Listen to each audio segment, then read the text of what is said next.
I was 32 when I decided to take a break from my job in Lyon. I'd been working in IT for almost a decade, spending my days behind screens and my nights trying to sleep off the artificial blue light burned into my eyes. Everything was fast, everything was loud. I didn't hate my job, but it had this quiet way of draining me in pieces. So, when my cousin offered me the chance to use a family-owned cabin for a few days out in the countryside, I didn't think twice. He said it was isolated and mostly unused since their grandfather passed away. No Wi-Fi, barely any cell reception, and surrounded by woods. That sounded perfect to me. The cabin was just outside a little town called Pont de Sales, tucked into the hills of southern France. It was October 2023, and the weather was already turning wet and cold. I packed light, just a duffel bag with clothes, a few meals, my camping knife, a flashlight, and a basic first aid kit. I brought some books too. Nothing fancy. Mostly old paperbacks I never got around to finishing. The drive from Lyon was long, almost 6 hours. As I left the highway and got deeper into the countryside, the roads narrowed and twisted.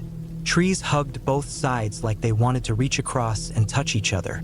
Clouds hung low in the sky, thick and unmoving. By the time I pulled into the gravel drive leading up to the cabin, it had started to drizzle. The place looked like something out of the early 1900s. One floor with paneling gone silver with age, a sloped tin roof that rattled when the wind pushed too hard. The porch sagged slightly, but it held my weight. I unlocked the door using the key hidden under a loose rock by the steps, and the inside greeted me with cold, musty air. The furniture was simple: one couch, one wooden table, 2 chairs, and a bed pushed into the corner. The place smelled like dust and wet wood. Still, it was quiet. That's all I cared about. The first day was uneventful.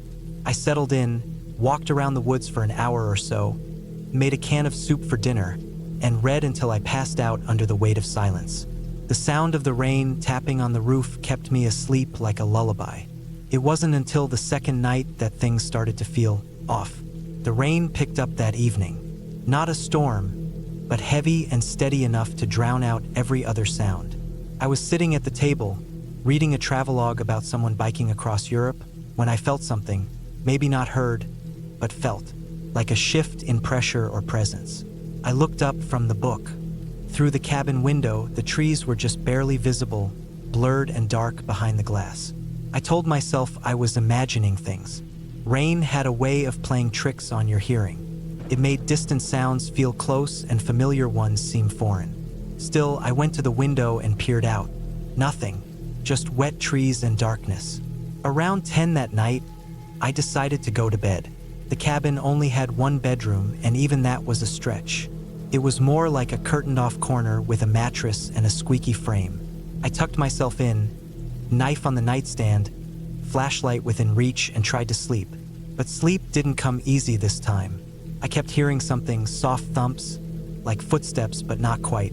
More like damp weight shifting on wood. Every time I sat up and listened, it stopped. I told myself it could be anything. Maybe the wood swelling with the moisture. Maybe branches falling onto the roof. Maybe even a raccoon or stray dog outside. Still, I didn't feel right. My gut wasn't settled. Around 2 in the morning, I heard the sound again, clearer this time, right outside the cabin wall. A slow, dragging step, followed by silence, then another. I didn't move. I just lay there, staring at the ceiling, listening to my own heartbeat hammering in my ears. Then I reached over, grabbed the flashlight, and clicked it on. I didn't point it outside. I didn't want to draw attention. I just waited. Nothing. Minutes passed, maybe half an hour. I heard nothing else. Eventually, the rain softened, and I managed to fall asleep from pure exhaustion. When I woke up the next morning, everything felt normal again. The rain had stopped. The forest smelled alive. I went outside and circled the cabin, half laughing at myself.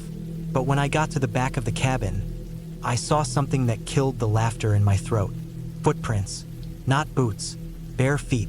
Human. Wide apart like the person had been staggering. The mud had preserved them well. They led from the tree line to the back wall of the cabin, then disappeared under the window. The same window next to my bed. No prince leading away. My mind raced. Maybe some drunk from the village? But who walks barefoot through woods and mud to peer into a stranger's cabin? And where the hell did they go? I didn't have cell service to call anyone. I walked around with the flashlight and the knife the rest of that day. I kept checking the woods, thinking I'd see someone watching me, but I never did. That night I didn't sleep. I stayed up with the flashlight in one hand and the knife in the other. I kept the lights off and sat at the table, staring at the door, listening. Rain came again, heavier than before. Thunder rolled somewhere far off, and lightning flashed behind the trees. At one point, just past midnight, I thought I saw movement between the trees, a shadow that didn't match any branch or sway. I blinked and it was gone. I stayed frozen in that seat until the sun rose, exhausted but wired. When morning came, I went outside again. More footprints. There. Deeper this time, like the person had been running. This time they led from the woods to the porch, right up to the front door, and again, no prince walking back out. I was done. I started packing immediately, threw everything into the duffel, didn't bother folding anything. But I knew I had to walk to the main road, maybe 20 minutes downhill, to try and find signal. The rain had washed the road slick, and everything was gray and soupy. As I left the cabin, I felt that same pressure again. That weight of being watched, pressed down on me like a hand between my shoulders. I walked fast, but tried not to look like I was running. Every time I turned around, nothing was there. But that didn't mean I was alone. 10 minutes into the walk, I heard a branch snap behind me. Not just a crack, but a full snap, like weight had broken it. I didn't turn around. I just kept walking. Another crack, closer. My legs moved faster than I thought they could. The duffel bounced against my back. My knife was zipped inside, useless. I made it to the road, finally found a bar of signal and called the local gendarmes. My French isn't perfect, but I told them someone had been coming up to the cabin at night, watching me, walking barefoot, not speaking, not taking anything, just being there. They came out that afternoon. 2 officers. They found the prince too, said it could have been a local squatter, or maybe someone with mental issues. They didn't seem alarmed, but they offered to follow me back up and stay while I packed the rest of my things. I told them I already had everything. One of the officers asked if I wanted them to lock up the cabin. I told them to burn the damn thing down if they wanted. I stayed the night at a hotel in Rodez. I didn't sleep much there either, but at least I didn't hear anything. The next morning, I drove back to Lyon and never looked back. My cousin called a week later, told me the gendarmes checked the area but didn't find anyone. No squatters, no signs of a camp nearby, just the prince. I didn't tell him everything. Not about how the prince circled the cabin the third night. Not about how they were getting closer to the door each time. Not about the strange smell that came in through the cracks. Wet earth and something else, something sour. I didn't tell him that I'd seen a shape crouched behind the woodshed right before I left.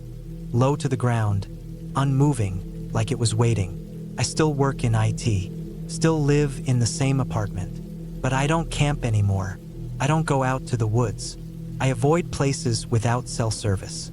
And when it rains, sometimes I hear footsteps in my hallway, just soft enough to doubt myself.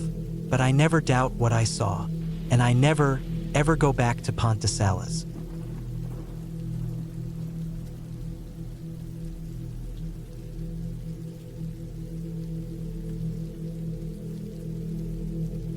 It was the summer of 2014 when I decided to take a solo trip into the San Juan Mountains in Colorado. I was 31 back then, had just gone through a rough breakup, and needed to get away from everything. The city noise, work stress, all of it. I'd always loved the outdoors, especially places with some altitude and a bit of isolation. I wasn't looking for adventure, just some peace and maybe a little clarity. My plan was to rent out a remote hunting cabin deep in the forest for about a week. No cell service, no distractions, just time away to think and reset. The place I found was an old log cabin owned by a retired forest ranger who rented it out through a barely used website. It was about 10 miles from the nearest dirt road, accessible only by a rough ATV path that twisted through pine and aspen. I had a secondhand four-wheeler I'd bought years ago and finally had an excuse to use it for something real. The listing had a few blurry photos, log walls, a wood stove, a cot, and a little porch with a rusty metal chair. It didn't matter to me. All I needed was a roof over my head and a place far away from everything. I packed light. A few days' worth of canned food, a heavy-duty sleeping bag, my .45 just in case I ran into a bear or worse, a change of clothes, fire starter, and some water jugs. I brought a topo map of the area and an old compass my dad gave me when I was a kid. No GPS. I was trying to unplug completely. The drive to the trailhead was long, about 8 hours from Denver, winding through valleys and ridgelines that seemed to fold over themselves forever. The road eventually turned to gravel, then narrowed until it felt more like a deer path than anything built for humans. By the time I reached the place to leave my truck, it was mid-afternoon. I could see the sun slipping behind the ridge, and I didn't want to waste time. I loaded up the four-wheeler, strapped everything down, and started up the path. The climb was steep in places and almost too narrow for the quad. I had to slow down and check the map every half mile just to make sure I wasn't veering off. The trees were thick, and the canopy overhead blocked most of the light. It felt like the forest was leaning in on me. It took about 45 minutes to get to the cabin. The place was even more run down than I expected. Logs darkened with age, moss growing around the base, and the tin roof had a slight sag to it. The door creaked open with a hard shove. Inside, it smelled like old wood and dust, but it was dry and solid. There was one small window, a wood-burning stove in the corner, and a rickety table with 2 chairs. Against the far wall was a cot with a thin mattress and a pile of old wool blankets.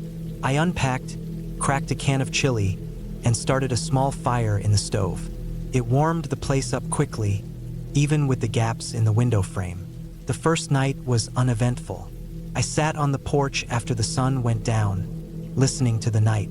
It was quiet. No cars, no buzzing phones, just wind through the trees and the occasional branch snapping somewhere out there in the woods. It was the second night when things started to feel off. I'd been hiking earlier in the day, following a dry creek bed a mile or 2 north of the cabin. On the way back, I saw something that didn't sit right with me. At first I thought it was a coyote. It was trotting along the ridge above me, maybe 50 yards off, keeping pace. But when I stopped, it stopped. When I kept walking, it did too. I watched it through the trees for a while. The way it moved wasn't quite right. Coyotes move in a kind of light, quick rhythm, but this thing was slower, steadier, almost like it was walking on 2 legs but bent low. I couldn't be sure. The trees made it hard to see clearly. After a while, it disappeared into the brush, and I didn't think much of it. Back at the cabin, I sat on the porch again as night fell. The air was colder, and a light wind had picked up. I had the .45 on my lap, not because I was scared, but just because I didn't like how that thing had followed me. I told myself it was just some animal being curious. Around midnight, I woke up to a scraping sound outside. I'd left the fire burning low, so the room had a faint orange glow. I sat up and held my breath. The sound was like something brushing against the side of the cabin. Slow, deliberate. I picked up the pistol and crept to the window. I couldn't see anything in the dark, just trees and black space. The next morning, I found long, thin scratches down one side of the cabin, near the back. Not deep, but visible. Could have been from a branch in the wind, but they weren't random. They ran parallel, maybe a dozen of them, all about the same length. I walked the perimeter with my gun drawn, checking for tracks, but the ground was too hard and dry. That afternoon, I went further out. I wanted to clear my head, maybe prove to myself that I wasn't letting isolation get to me. I hiked up to a ridge about 2 miles west and took in the view. The forest stretched out for miles, nothing but green slopes, jagged rock, and sky. On the way back, I saw movement again. This time I was sure it wasn't a normal animal. It was crouched low, maybe 30 yards ahead, near a dead tree. I froze. It was human-shaped but covered in what looked like fur or rags. Its limbs were too long, and it tilted its head in a jerky, unnatural way when it noticed me. I lifted the pistol and pointed it, not because I planned to shoot, but because I didn't know what else to do.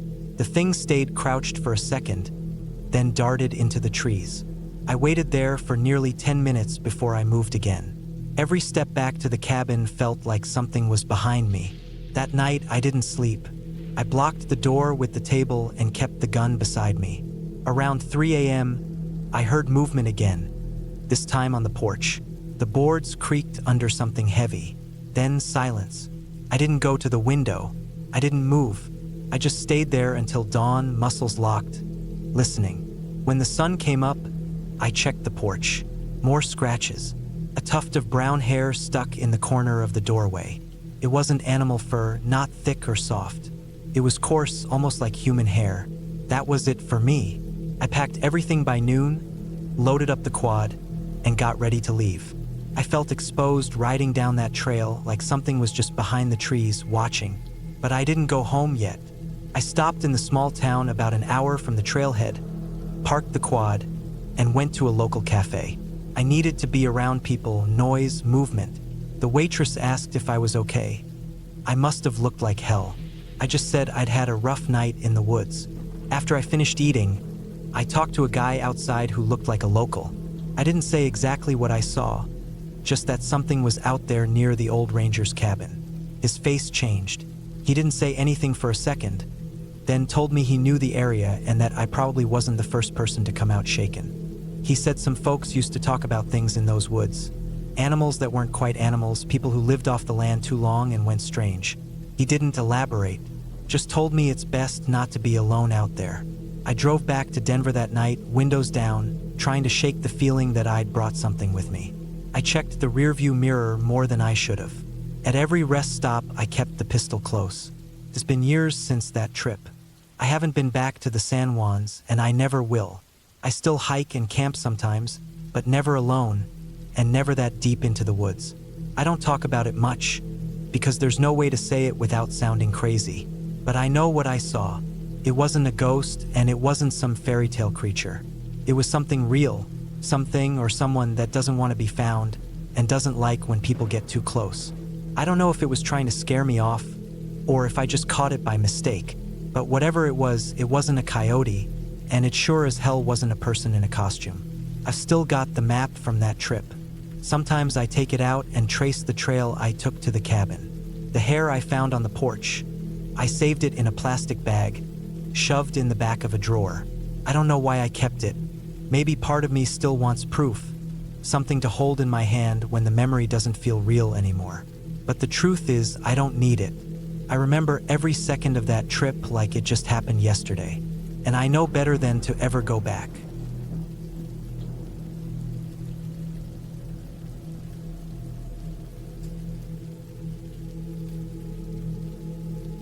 The cabin stood quietly in the middle of the forest, a lone structure tucked away from the bustle of the world.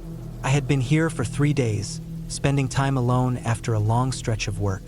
At first, the peace was almost overwhelming. Just the wind through the trees, the rustling leaves, and the occasional bird call. It was the kind of isolation that let you breathe again, think without the constant hum of life demanding your attention. I had driven up to the cabin in the foothills of the Sierra Nevada, the journey long but scenic. A short getaway for me, a 30-year-old tech worker, needing to disconnect and recharge before the inevitable grind of another year began. The cabin was simple, small, and rustic, a perfect spot to escape. No internet, no phone signal, just the bare essentials. A wood stove, a comfortable bed, and an old-fashioned outhouse. The sort of place that made you feel like you were returning to a time when things weren't so complicated. I spent my days hiking through the surrounding woods, gathering firewood, and cooking simple meals over the stove. Felt good to be away from everything, but by the third day, something began to change. The silence, once comforting, began to feel heavy. The first odd thing happened that morning. I woke up, early as usual, with the sun barely cresting over the horizon. I'd gotten into the habit of waking early to catch the morning light, the stillness of the world just before the day began. I got up, made my coffee, and went outside to sit on the porch. The cool air bit at my skin, the scent of pine and earth filling my lungs. That's when I noticed something. A footprint, a boot print in the dirt just outside the porch. It wasn't large, but it was fresh, disturbingly so. It was too clear to have been there long, and it was too close to the cabin to be accidental. My heart skipped a beat. I had been alone here for days. No one had come by. I checked the rest of the area, nothing. No other signs, no disturbed ground, no tracks leading anywhere. I tried to brush it off. Maybe it was an animal, I told myself. A large animal with an oddly human-shaped print. I couldn't explain why the idea of another person being nearby unsettled me so much. There was no one for miles, or so I thought. I spent the rest of the morning keeping to the cabin, trying not to think too much about the print. The day passed, uneventfully, and by evening, the thought of it had almost faded from my mind. I sat by the fire that night, cooking a simple stew, the warmth from the flames soothing my nerves. The night was deep, the forest outside quiet. I settled into bed, thinking nothing more of the print. But then the noises began. At first, it was just a small sound, something light tapping against the wood. I figured it was the wind, maybe a branch scraping against the cabin. But as the hours passed, the sound grew louder. Steady, rhythmic tapping. It was coming from the wall near the window. I tried to ignore it. I pulled the covers up, rolled over, and buried my head under the pillow. But it wouldn't stop. I finally had to get up, my feet cold against the wood floor as I moved toward the window. I peered out into the dark. Nothing, just the trees swaying in the breeze. I went back to bed, though sleep didn't come easily that night. The tapping, which had stopped after I'd looked outside, lingered in my mind, and I found myself straining for any other sounds.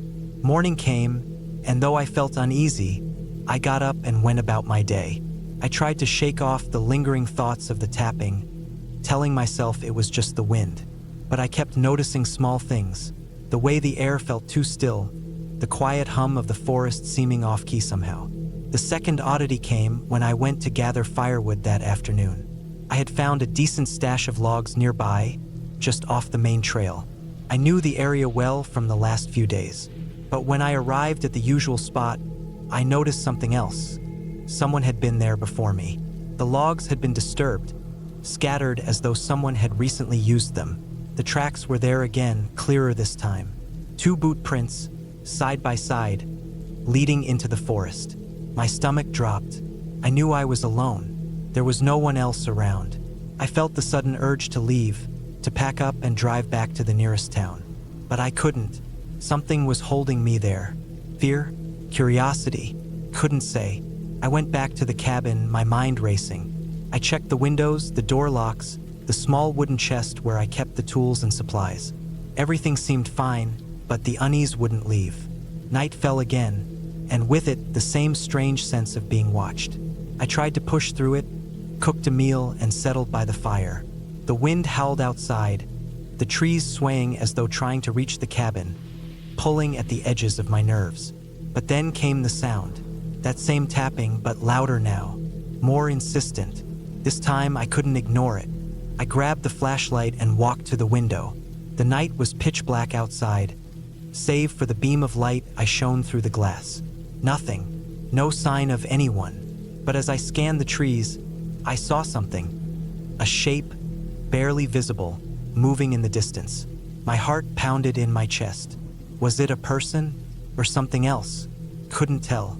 The figure seemed to move between the trees, just beyond the reach of the light. It was too far to make out, too quick to track. But there was no doubt. Someone or something was out there. I locked the door and sat in the corner, trying to stay calm, trying to think logically. There was no phone service. There were no neighbors for miles. The only option was to wait until morning. I spent the night in a half-sleep, every small sound making me jump, every creak of the cabin floor setting my nerves on edge. When dawn finally broke, I couldn't wait any longer. I packed up my things, moving quickly, trying to stay focused. The unease from the past few days had grown unbearable. The thought of staying even one more night made my skin crawl. As I loaded my car, I noticed something else. The boot prints were still there, the same tracks that had appeared on the first day. But now they were closer, almost like they were leading toward the cabin. I jumped into my car, started the engine, and drove out of there as fast as I could. The road was bumpy, winding, and I barely looked back as I left. The cabin, the strange prints, the tapping, all of it was behind me now. I didn't know who or what had been out there or why it had felt so off, but I wasn't going to find out. The peace I had come looking for was nowhere to be found. It was a good thing, though. The thought of another night in that cabin was enough to convince me it wasn't just isolation I needed. It was distance. As I drove down the mountain, I felt a weight lift off my shoulders. I didn't know if I'd ever return to that cabin, but I knew one thing for sure. Some places were better left alone.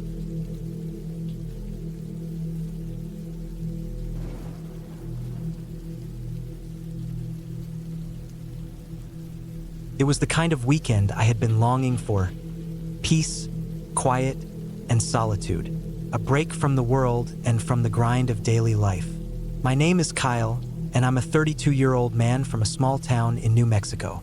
I had always been fond of the outdoors, of hiking and camping, and had decided to rent a small, secluded cabin for the weekend. The idea was simple: get away from everything, clear my mind, and recharge my batteries. The cabin was tucked deep in the pine forests of the Santa Fe National Forest, far away from the nearest town. I had found it online. Pictures of it were rustic and charming, nestled by a small creek with a porch that looked out onto miles of untouched wilderness. It looked perfect. The cabin owner, a guy named Tom, had been friendly when I called to arrange the booking. He told me it was an old family cabin and that I'd have everything I needed, including firewood and a stocked fridge. I arrived late on Friday afternoon, the sun still hanging low in the sky. The cabin was exactly as advertised. A small, one-story building with a slanted roof and dark wooden siding. There were large windows in the front, showing the dense trees beyond. The whole place exuded an old-world charm, like it had been standing for decades, though it was well maintained. There was a small wooden deck with a couple of chairs that I immediately sat in, soaking in the fresh, crisp air of the forest. I stepped inside, dropped my backpack by the door, and took in the smell of pine and wood. There was a living room with a stone fireplace, an old armchair near the window, and a small kitchen off to the side. A stairwell led up to the loft, which contained a bed and a small sitting area. The place was cozy, perfect for one person, and felt just isolated enough to give me the kind of solitude I needed. The first night went by without incident. I lit a fire in the fireplace and spent a few hours reading, enjoying the warmth and comfort. Outside, the wind rustled through the trees, but it wasn't anything out of the ordinary. The only sound aside from the crackling of the fire was the occasional snap of a branch in the distance. Felt good to be away from the city. Around 11 p.m., I decided to head to bed. The stairs creaked beneath my feet as I made my way up to the loft. The bed was a simple mattress with clean linens, and I sank into it, closing my eyes and drifting off quickly. There were no noises, no disturbances, just the sound of the wind moving through the trees. I woke up in the middle of the night to an odd sound. It was a faint scratching noise, like something was dragging along the outside of the cabin. At first, I brushed it off, thinking it was just a branch swaying in the wind or some small animal moving around. But the sound persisted, growing louder and more insistent. I got up, pulled on my boots, and grabbed a flashlight. I made my way down the stairs, trying to be as quiet as possible. As I opened the door, the night air hit me like a wave of cold water. I shone the flashlight out into the darkness, scanning the area around the cabin. Nothing. The light bounced off the trees and underbrush, but there was no sign of movement. I stood there for a moment, listening. The only sound I could hear was the wind, rustling through the leaves. I figured it was just a critter, maybe a raccoon or something, and decided to go back inside. But as I stepped back through the door, I froze. The door had been left ajar. I was certain I had closed it behind me. My stomach dropped as I realized something wasn't right. I stepped cautiously inside, looking around. Everything seemed normal, but a sudden chill ran through me. Something felt off. I checked the locks on the windows and doors, all of which were secure. Still, a feeling of unease settled over me as I went back upstairs to bed. I tried to shake it off, telling myself I was overreacting, but I couldn't get back to sleep. I lay there in the dark, staring at the ceiling, listening to every sound in the forest. Eventually, exhaustion overcame me, and I drifted back to sleep. The next morning, I woke up to the smell of fresh coffee. I made my way downstairs and found that someone had already started a fire in the stove. For a moment, I froze, my mind racing. Who else was in the cabin? I checked the other rooms, but they were empty. No sign of anyone. I called Tom, the cabin owner, but his phone went straight to voicemail. It was strange. I had rented the place by myself, and there was no mention of anyone else staying here. The oddities kept adding up. Noises in the night, the door left open. It felt as though someone had been here, and they didn't want to be noticed. I decided to go for a hike to clear my head. Maybe it was all in my mind, the stress of the city catching up with me.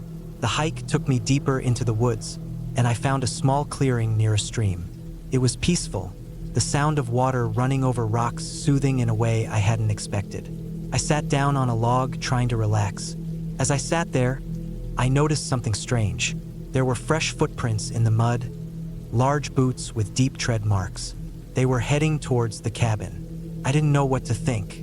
Had someone been following me? Felt impossible, yet the evidence was clear.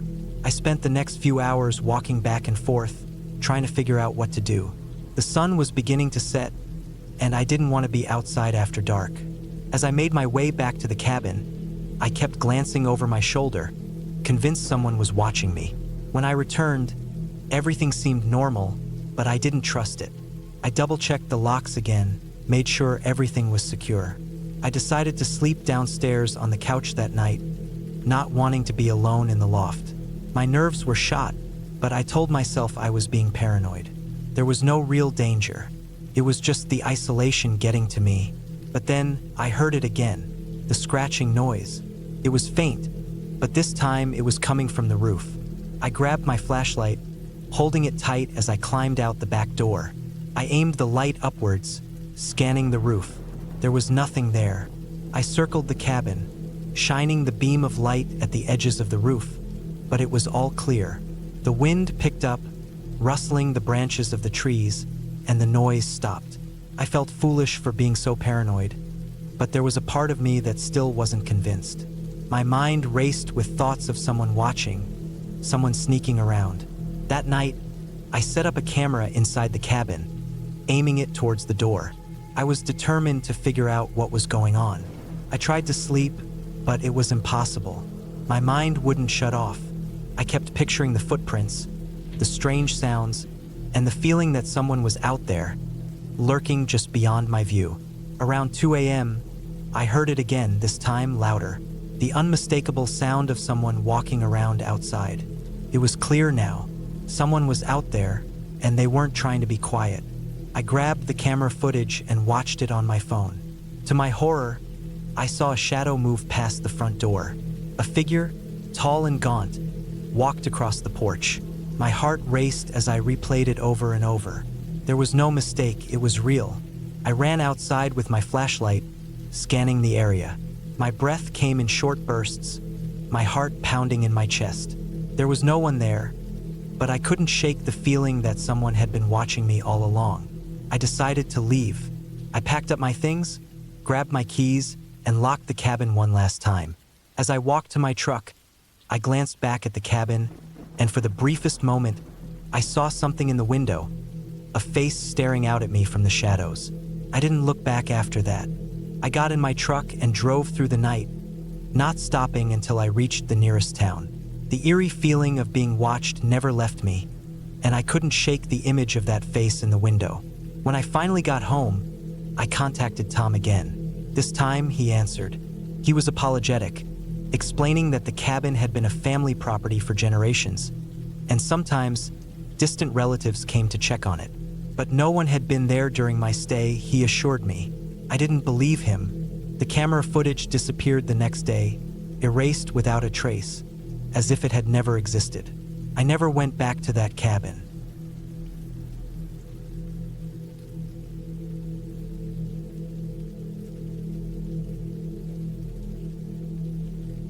The cabin stood in the middle of nowhere, as I expected, and for a moment, I was taken aback by its rough appearance. It was a far cry from the glossy brochures I'd seen online. The wood was weathered and cracked, the roof sagging in places, and the porch was lined with overgrown weeds. Yet there it was. It had been years since I'd gone camping, much less stayed at a remote cabin like this. My name's Earl, and I'm 65 years old now. I've lived through a lot, but lately, I've been feeling the weight of it all, like my time's running out. The doctor said I needed to get out more. "Spend some time in nature, Earl," he said. "You'll feel better." I figured a weekend at this cabin, just outside of Santa Fe, New Mexico, would be a good way to get away from the city, the noise, and the constant rush of life. I'm not much of a city guy, but after losing my wife, Ruth, a year ago, I found it hard to find peace. My kids are all grown up, scattered across the country, and they don't call much. I thought a little solitude might do me some good. I'd rented the cabin for the weekend. The drive had been long, but it had given me time to think. I didn't mind the isolation at first. It gave me time to clear my head. But now, standing on the porch and looking out at the barren stretch of desert that surrounded the cabin, I was beginning to doubt my decision. I grabbed my duffel bag and walked inside.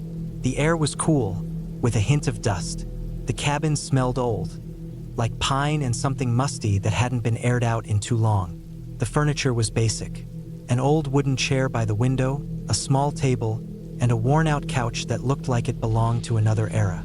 There was a stone fireplace against one wall, the kind you'd see in a hunting lodge, and the walls were lined with photographs of landscapes, animals, and people I didn't recognize.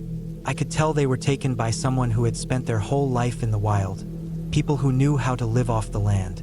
The cabin was more or less what I expected, but I felt a sense of discomfort creeping in. Maybe it was the isolation, or maybe it was the way the place seemed to have been left behind, forgotten by time. I tossed my bag onto the bed in the corner and went about setting up my things. It wasn't long before I heard a noise outside. I froze, listening. It sounded like a car engine, a muffled hum coming from the distance, faint at first but growing louder. I stood by the window and looked out, half expecting to see a truck or some kind of vehicle coming down the dirt road. But the landscape remained quiet. No one in sight. It struck me as strange. The cabin was supposed to be secluded. The nearest neighbor, according to the website, was miles away. I'd seen no signs of life when I arrived. I shook it off. Probably just someone passing through, I thought. Could be a delivery or someone who had been out hunting. I went back to unpacking, but the thought nagged at me. What if someone had come to check on the place? I didn't know what time it was, but I could tell the sun was setting. The sky turned a deep orange, painting the horizon in a way that felt almost surreal, the kind of sunset you only get in the desert. I decided to take a walk before it got dark, stretch my legs. The cabin had a small yard, and beyond that, nothing but miles of scrub and rocks. I stepped outside, the dry air biting at my skin. I headed down the dirt path that led away from the cabin. I could feel the crunch of gravel under my boots, the only sound apart from the faint rustle of wind. The road ahead stretched out into the vast emptiness, and the only thing in sight was a line of distant hills. There was no one around, no sign of anyone, not even the faintest trace of a vehicle. But then I saw it, a figure. It was far off, barely visible against the twilight sky, standing still near a cluster of cacti. I stopped in my tracks. The figure seemed out of place, not just for the time of day, but for the way it stood. It didn't seem like someone just passing by. It was too still, too deliberate. I squinted, trying to make out the details, but the distance made it hard to see clearly. Whoever it was, they weren't moving. I should have turned around, gone back inside, locked the door, and waited for morning, but I didn't.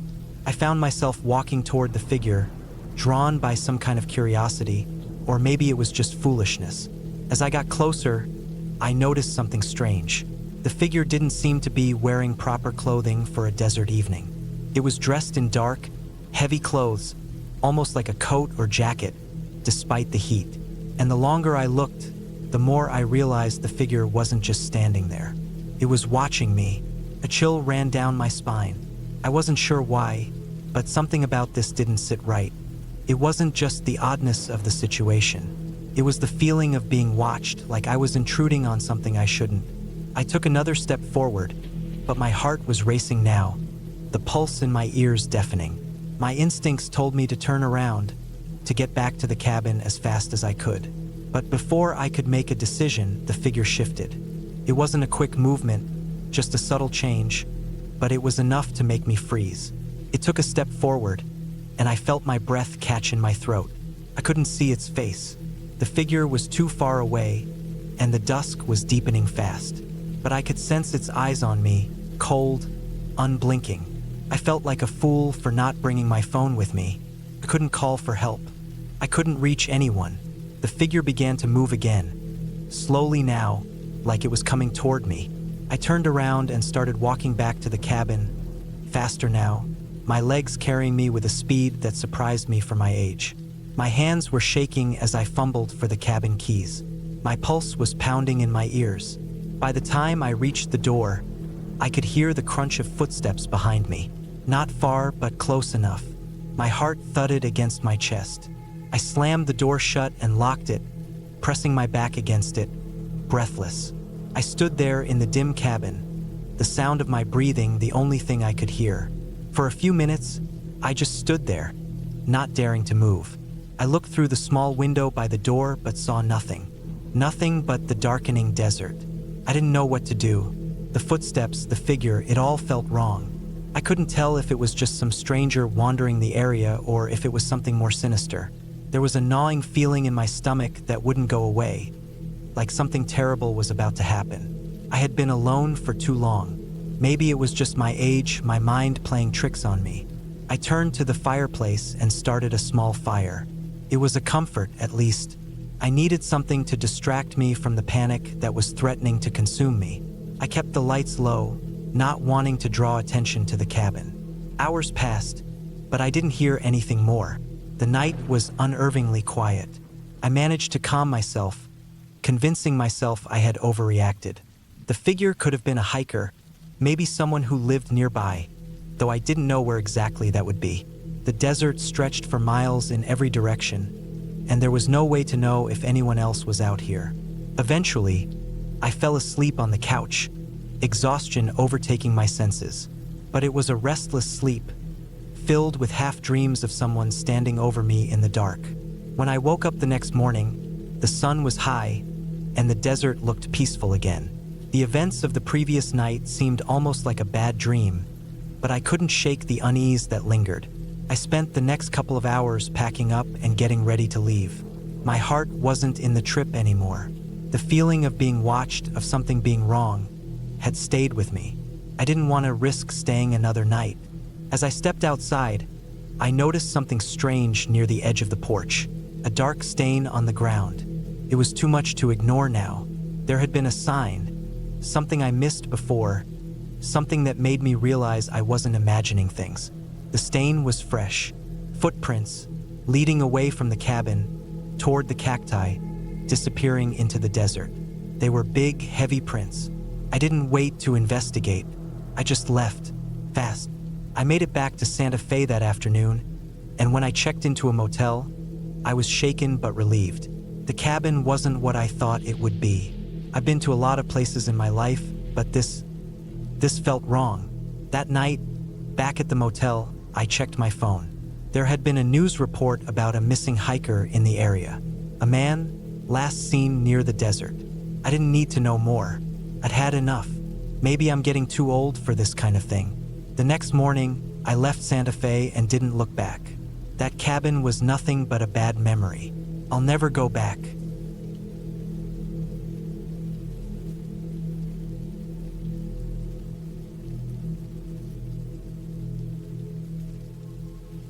I was 36 when it happened. My name is Dan, and my wife Laura was 34 back then. We had been married for 7 years, no kids, and both of us had decent jobs in Columbus, Ohio. She worked in property management, and I was doing maintenance for a school district. We'd taken vacations before, the usual ones, Cancun, Lake Erie, Smoky Mountains, but nothing ever felt truly quiet. There was always some rush or some distraction. In late October of 2021, I decided we needed to get away from everything. It wasn't something we had really talked about before, but I had started feeling a pressure in my chest every time we got into a routine. It felt like we were always checking our phones, always working or making plans. So I suggested a full week in a quiet, private cabin. Just us, no internet, no neighbors, deep in the woods. She liked the idea more than I expected. I booked a cabin about an hour outside of Asheville, North Carolina. I found it through a listing on a small vacation site, not one of the big ones. It was a private owner, and the cabin looked solid in the pictures. 2 stories, dark wood exterior, no other homes within a few miles. It was set back in the woods down a gravel road. The owner said in the listing that cell service was weak at best, and there was no Wi-Fi. Perfect. We left early Saturday morning and got there around 3 in the afternoon. It was a little colder than I thought it would be. Mid-40s, some light wind, fallen leaves covering the gravel path like a thick rug. The drive up to the cabin took about 10 minutes once we left the main road. The gravel road narrowed, winding through trees that pressed in on both sides. The deeper we drove, the more we felt like the world was fading away behind us. When we pulled up to the cabin, it was even more remote than I had imagined. The clearing around it was about half an acre, with tall trees surrounding the space like a natural wall. There was a small wooden deck on the front, a fire pit off to the left, and some chopped firewood stacked near the side of the house. The air smelled like pine and cold dirt. No cars, no people, just trees and that soft rustling sound of wind through dry leaves. The first night was peaceful. We cooked some steaks on a little propane grill that came with the place, drank wine, and sat by the fire pit. The silence out there was thick. You could hear everything. A branch snapping felt like a gunshot. The sound of a raccoon rummaging through leaves was enough to make your heart jump. But we liked it. We wanted to feel far away. Inside, the cabin was simple. One large open room on the bottom floor with a couch, small kitchen, dining table, and a bathroom in the back. Upstairs was a single loft-style bedroom with a window that looked out over the front clearing. The walls were wood-paneled, and the heat came from an old propane furnace and a small fireplace. No TV, no clocks, just some books, board games, and silence. On the second night, we were sitting near the fire pit again, just watching the flames and listening to the wind pick up. It had gotten colder, maybe in the high 30s. The wind would push through the trees in waves, making them bend and creak like they were alive. Around 10 p.m., we heard what sounded like footsteps coming from deeper in the woods behind the cabin. I froze for a second, but Laura laughed nervously and said it was probably a deer. I agreed, probably was. But something about the pattern of the sound, slow, spaced apart, felt off. Not fast like a running animal, more like careful steps. Still, we let it go and went inside. That night, I didn't sleep well. I kept waking up. Around 2:30 a.m., I thought I heard the sound of gravel shifting near the front porch. Not loud, just enough to make me sit up. I stared at the window for a while but didn't see anything. The moonlight was filtering through the trees, casting soft shadows that moved just enough to mess with your eyes. Eventually, I drifted off again. The next morning, I checked the front porch and the gravel around it. Nothing stood out. No footprints, no marks, just dry leaves and pebbles. Still, I felt uneasy. The cabin had one deadbolt on the front door and a small wooden latch on the back. No security system, no cameras. That's what we had wanted, but now it made me feel exposed. I didn't say anything to Laura. I didn't want to freak her out over nothing. That day, we hiked a bit around the property. There was a narrow trail behind the cabin that curved around a small hill and eventually looped back to the gravel road. Along the way, we saw a few old tree stands and a rusted-out trailer half sunk into the ground, probably abandoned for decades. It was empty inside. No furniture, no belongings, just cracked wood and mold growing on the inside walls. Creeped Laura out, so we kept walking. We spent that afternoon reading on the front deck. Laura was wrapped in a thick blanket, sipping coffee, and I was half asleep in one of the deck chairs when I heard the sound of movement again, this time off to the right, deeper in the woods. It was fast, like someone walking and then ducking down. I looked over, but again, saw nothing, just trees and shadows. Later that evening, We brought some firewood inside and started up the fireplace. Around 9 p.m., I went outside to grab some things from the car. That's when I noticed something weird. On the driver's side door, down near the bottom, there was a long scratch. It wasn't there before. It looked like someone had taken a rock or key and dragged it across the paint. My heart thudded, and I looked around. The woods were dark. I couldn't see more than 10 feet past the edge of the clearing. I went inside and told Laura that maybe a branch had fallen on the car or a raccoon had scratched it. She didn't question it much. We played cards, drank a little bourbon, and tried to relax. But I kept thinking about that sound I heard the night before. The gravel shifting, the footsteps in the woods, and now the scratch on the car. That night, I stayed up later than her. She went to bed around 11. I sat downstairs near the window, just listening. Around 1 a.m., I heard something that made my blood run cold. It was the sound of the cabin's back door handle turning slowly, then stopping, then turning again. Not fast, not aggressive, just slow and deliberate. I stayed completely still, breathing shallow, my eyes locked on the dark hallway that led to the back. Then it stopped. I waited for what felt like an hour. Nothing else happened. I didn't hear footsteps, didn't hear the door open. I finally got up, grabbed the fire poker from the fireplace, and crept toward the back. The door was shut. The latch was still in place, but the handle had dirt on it. Fresh dirt, smeared along the metal. Someone had touched it. I went upstairs and locked the bedroom door. I didn't tell Laura. I just lay there next to her, holding the fire poker, wide awake until morning. The next day, we didn't do much. I was too on edge. We stayed close to the cabin, cooked inside, and didn't talk much. Around 3 p.m., I walked the property again, trying to find anything out of place. About 40 yards into the woods behind the cabin, I found a small pile of trash, an old cigarette pack, a torn beer can, and a thin rope bundled up. It looked fresh, not weathered by rain or wind. Someone had been there. When I got back, I took one of the dining chairs and wedged it under the front door handle. I moved a small table against the back door.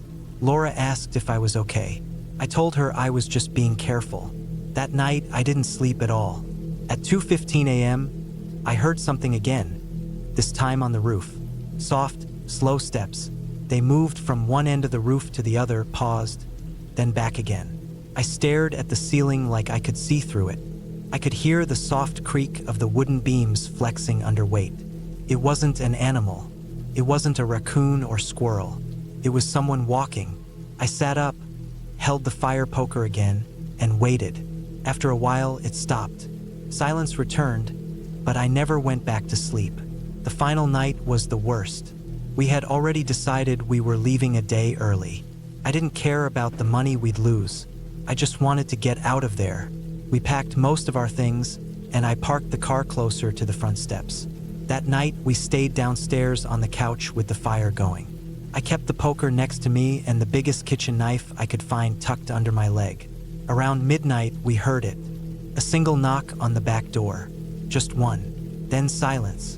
My heart was hammering in my chest. I stood up slowly, motioned to Laura to stay put, and crept toward the back. I didn't turn the lights on. I pressed my ear to the door.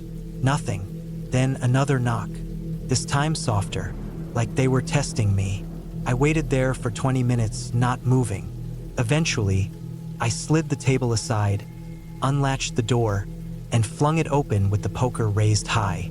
No one was there, but right at the edge of the clearing, just before the trees swallowed the light, I saw a man standing still, just barely visible, wearing dark clothes. No light, no flashlight, no movement, just standing there watching. I shut the door, locked it, moved the table back, and told Laura to get upstairs. We stayed locked in the bedroom until sunrise. I didn't sleep.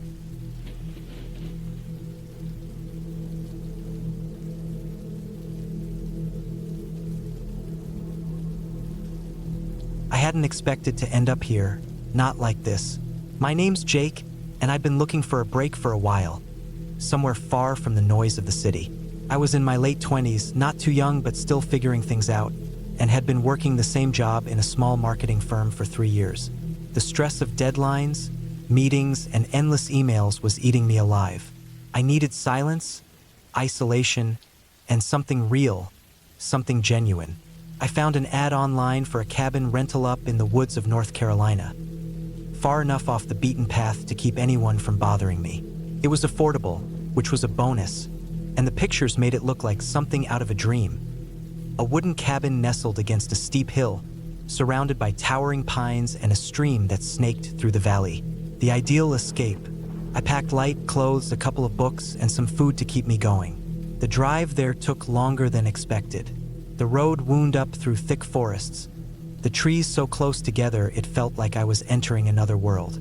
My car bounced over the uneven terrain, and my tires kicked up dust as I ventured further from civilization. The air was thick with the smell of pine, the sound of the wind rustling through the trees, and the occasional bird call. I finally reached the cabin as the sun was beginning to set, casting an orange glow across the landscape. The cabin was everything I'd hoped for and more. It was built out of rough-hewn logs, with a small porch and a wide, high roof that slanted down to meet the ground in the back. The windows were simple, but there was something charming about the way the light filtered through the trees and bounced off the glass. The place looked well kept, the kind of place someone who genuinely cared for it would maintain. The front door creaked when I opened it, and the smell of old would hit me, musty but comforting. I spent the first evening unpacking, setting up a small fire in the stone fireplace, and getting comfortable. The evening passed slowly, and soon it was dark. I didn't mind the quiet. In fact, it felt like a relief. I had no plans, no agenda. Just the idea of doing nothing for a few days sounded perfect. The night was calm, but something about the silence felt too much. The wind didn't whistle through the trees like I thought it would, and the animals seemed distant. No rustling in the bushes, no sounds of critters scurrying through the leaves. It was unsettling, but I pushed it aside.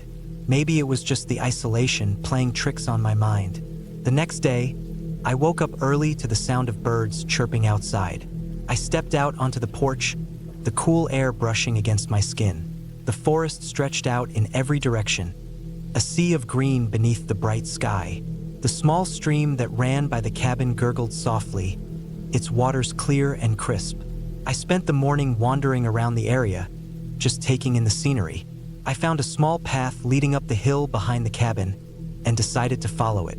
The incline wasn't steep, but the ground was uneven with roots and rocks, making it a bit tricky to navigate. The trees grew closer together as I climbed higher, their trunks thick and gnarled, their branches twisting above me. After a short hike, I reached a small clearing at the top of the hill. From here, I could see the valley below, the cabin now just a tiny dot in the distance, barely visible through the thick trees. The view was breathtaking. I stood there for a while, just looking out over the landscape, feeling more at peace than I had in years. The kind of peace that made me forget all the noise I had left behind. But then I noticed something strange. There was a faint smell in the air. Not the usual scent of pine or earth, but something else.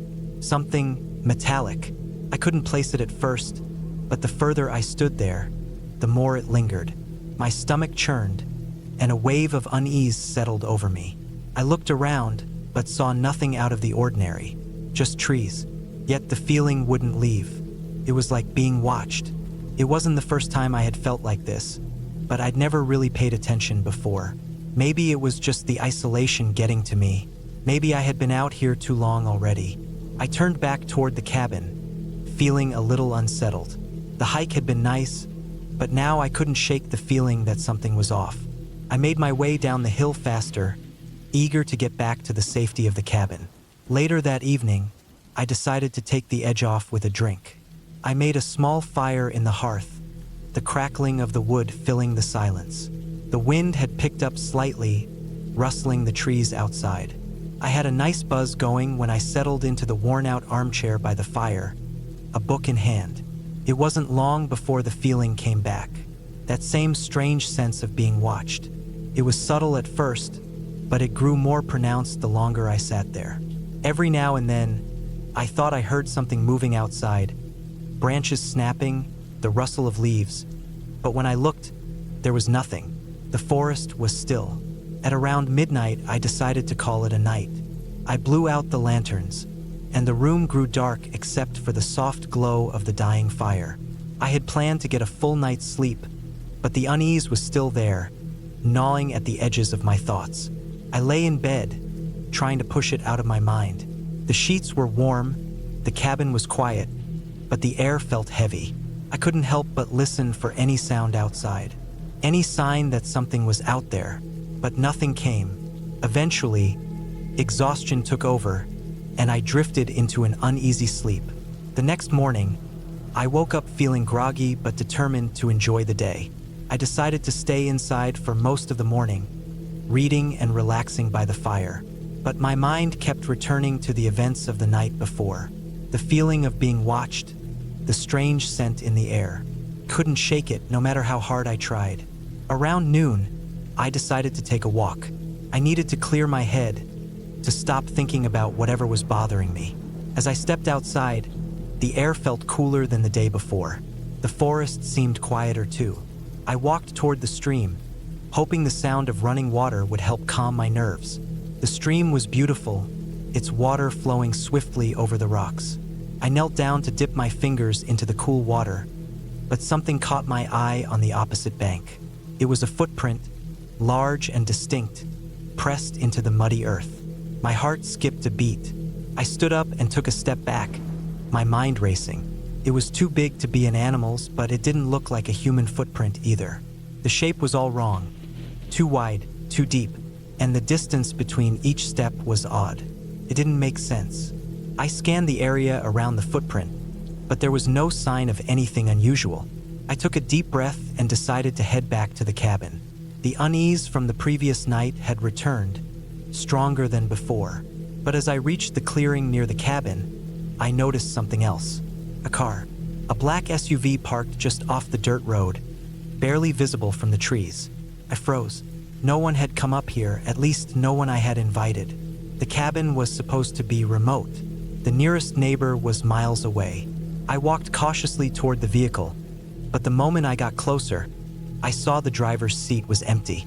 The door was slightly ajar, and there were signs that it had been there for some time. Dust on the windows, the wheels half sunken into the ground.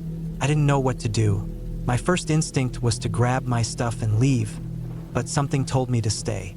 Maybe it was curiosity, maybe it was the need to confront whatever was out there. Either way, I decided to check around the cabin once more, looking for any signs of someone having been there. I found nothing. That evening, I locked all the doors and windows, deciding to leave the cabin the next morning. The car was still parked outside, but no one had come back to it. I sat by the fire, my nerves a wreck, listening to the sound of the wind outside and the occasional snap of a branch. But the night passed without incident. When the sun rose the next day, I was ready to leave. The feeling had lifted. I packed my things and went outside to check the SUV one last time. It was still there, but now it didn't seem as threatening. Maybe I had overthought everything. Maybe the isolation had gotten to me. I was about to get in my car when I heard a rustling from the woods. My heart jumped into my throat. I turned toward the sound, but it was just a deer, a small doe grazing in the clearing. I took a long, deep breath and smiled. Maybe I was just paranoid. The place was remote, yes, but it was peaceful too. I shook my head and decided to give the cabin another chance. I didn't want to let my fears control me. As I left the woods behind, I realized something. It wasn't just the quiet that had made me uneasy. It was the unknown. Sometimes the scariest thing isn't what you see, it's what you can't.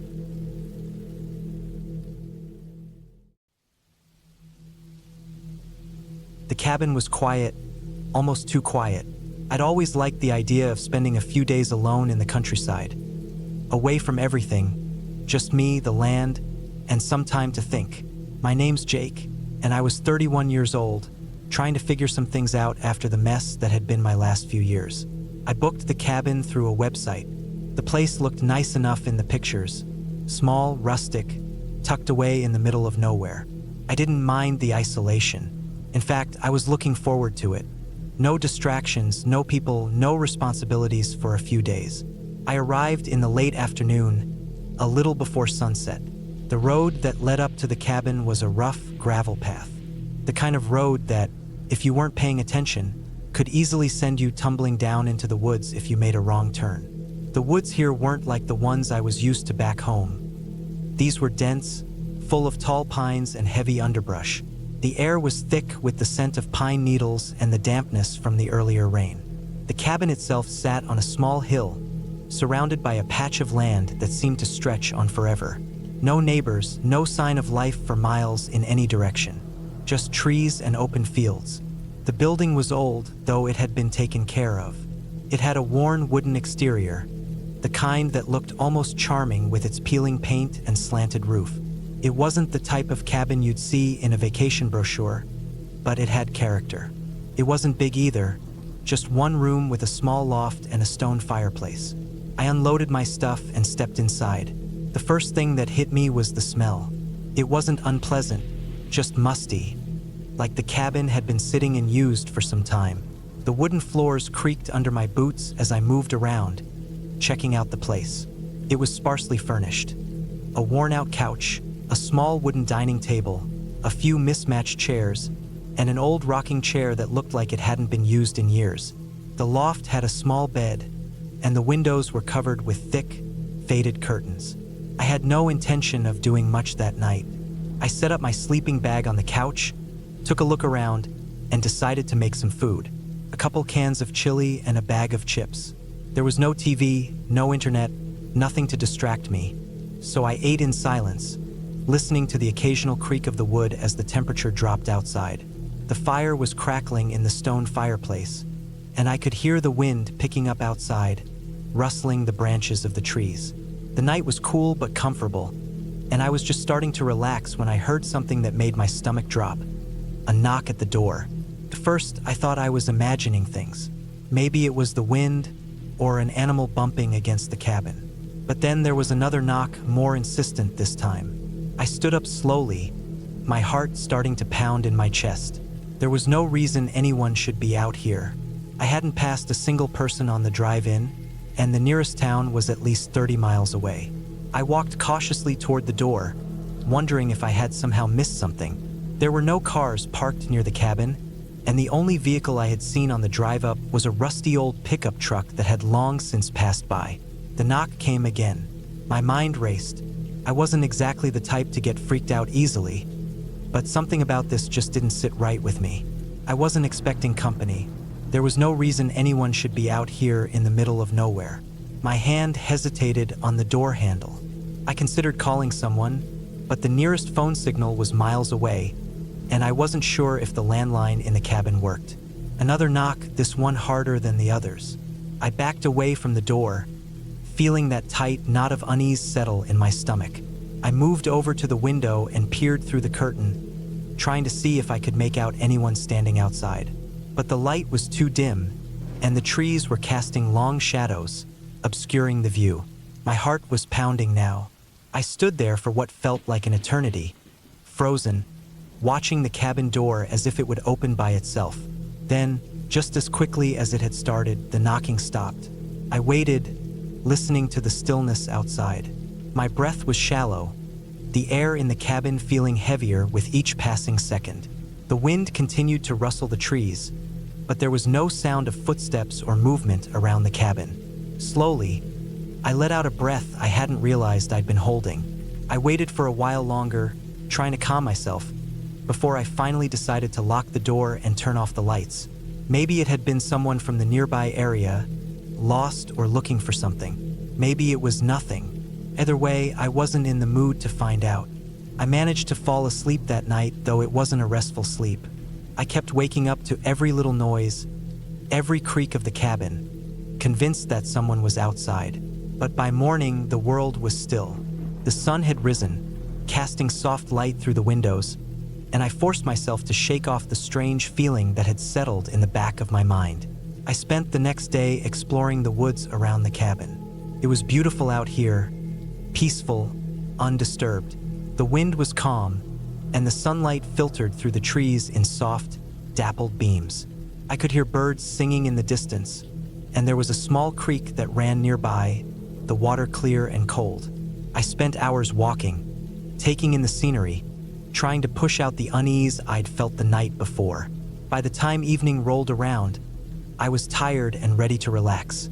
I built another fire, cooked some more chili, and settled back into the cabin, trying to shake off the tension from the night before. Then came the knock. It was exactly the same as the night before, soft at first, then louder, more urgent. I froze, staring at the door from across the room. This time, I didn't move for several long seconds, trying to convince myself it was just the wind, just my imagination. But no matter how much I wanted to ignore it, I knew something was wrong. I could feel it in my bones. I grabbed a heavy flashlight from the table, my mind racing. There was no way I was opening that door. I moved toward the window again, peering out into the night, hoping to see someone, anyone. But the trees were dark, the yard empty. The knocking stopped. I stood there for a long time, waiting, hoping it wouldn't happen again. But deep down, I knew it would. Something was out there, something I couldn't explain, and it was watching me. I spent the rest of the night pacing the cabin, checking the windows, and locking the door every time I thought I heard the slightest sound outside. I didn't sleep a wink. The next morning, I packed my things as quickly as I could. I was done with this place. Whatever had happened last night, whatever had been knocking on the door, I wasn't sticking around to find out. I drove back to the main road, my hands gripping the wheel tightly. The trees loomed tall and dark on either side, but all I wanted was to get out. As I passed the spot where the cabin stood, I glanced over. It looked peaceful, quiet, completely untouched by what had happened. But something about the way the windows stared back at me made my skin crawl. I never went back.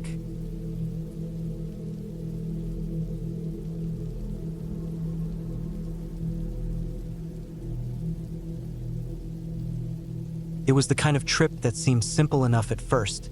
Just a weekend getaway, a chance to get away from the noise of life and enjoy a bit of solitude in nature. But as the days went on, I realized that nothing about this place was simple, and nothing about it would let me leave without leaving something behind. The cabin wasn't much to look at. Small, worn, nestled between thick trees, with a sagging roof and a porch that creaked every time you stepped on it. My name is Cole. I'm 32 years old, and I've always been the type of guy who liked his space. So when my buddy Dave suggested this place in the middle of nowhere, I thought it would be a great way to disconnect. No signal, no distractions, just the sound of the wind and the crackling of a campfire. We had been looking for an adventure that didn't involve crowds, something that would let us unwind and take in the simplicity of the world for once. The cabin was tucked away in a stretch of national forest in northern Idaho, far from any other buildings or roads. It wasn't a fancy rental, just a rundown old place that had seen better days. But that was part of its charm, rustic, isolated, away from it all. The drive out there was longer than expected. We had to navigate miles of winding gravel roads, the kind where you're unsure if you're heading the right way. The trees were thick, so dense that the light barely made it through. It felt like we were driving into another world, one that hadn't changed in hundreds of years. We arrived just before sunset, the sky darkening to shades of deep blue and purple. The temperature was already dropping, and the air had a chill to it. I could smell the pines, fresh and clean, mixed with the earthy scent of the damp forest floor. The cabin sat at the edge of a small clearing, surrounded by towering trees. There was a creek nearby, its soft babbling barely audible above the wind. It felt peaceful, serene, like the world had slowed down just for us. The inside was small, just enough room for 2 people. There was a wood stove in the corner, a couple of old armchairs, and a small table. The kitchen was basic but functional, just a stove, a fridge, and a sink. The bathroom was an outhouse out back, something I was not thrilled about, but it was part of the deal. We unloaded our gear and started a fire in the stove. The flickering orange light filled the cabin with warmth, and the smell of burning wood was comforting. Dave went outside to start gathering some more firewood, leaving me alone in the cabin. At first, it was quiet, unnervingly quiet. Not the peaceful kind of quiet, but the kind where you start to feel like you're being watched. I told myself it was nothing, just the isolation messing with my head. I opened a beer, sat in one of the armchairs, and stared out the window. The darkened forest was impenetrable, the trees closing in around the cabin like silent sentinels. As night fell, the wind picked up, howling through the trees. It felt like it was pushing against the walls of the cabin, rattling the windows. I'd never heard wind like that before, so constant, so loud. Every creak of the cabin seemed to echo, the floorboards groaning with the pressure. It was enough to make me uneasy, but I didn't say anything to Dave. I figured it was just the cabin settling. Later, when Dave came back inside, we ate dinner and talked about nothing in particular, just the usual small talk. We set up some chairs in front of the fire and cracked open a couple more beers. It felt good to be away from everything, away from work, the stresses of daily life. I thought that maybe this was just what I needed, a little bit of space to breathe. But as the night wore on, I started to notice something strange. The sounds of the forest weren't as they should be. The birds had stopped calling, and the usual hum of insects was absent. There was only the wind, constant and unsettling. I could feel it, the tension in the air. It wasn't just the wind anymore. There was something else. A strange, creeping sense of being observed, like someone was standing just beyond the reach of the firelight, watching us. But every time I turned to look out the window, I saw nothing but darkness. The fire burned low, casting long shadows across the walls. I tried to ignore the feeling and keep the conversation going, but Dave seemed off too. He was staring into the flames, his face illuminated by the flickering light, and he wasn't talking much. Every now and then, I would catch him glancing toward the door, his eyes darting nervously. We both knew it was too quiet, but neither of us said it. We didn't want to acknowledge it, didn't want to put words to the discomfort that had settled in our bones. When the wind shifted, I thought I heard something else. Footsteps, faint but distinct, crunching on the leaves outside. I paused, listening. I was sure of it. Someone was out there, but who? There wasn't supposed to be anyone around for miles. "Did you hear that?" I asked, my voice quieter than usual. Dave didn't respond right away. When he finally turned to look at me, his face was pale, his eyes wide with concern. "Yeah, I heard it too."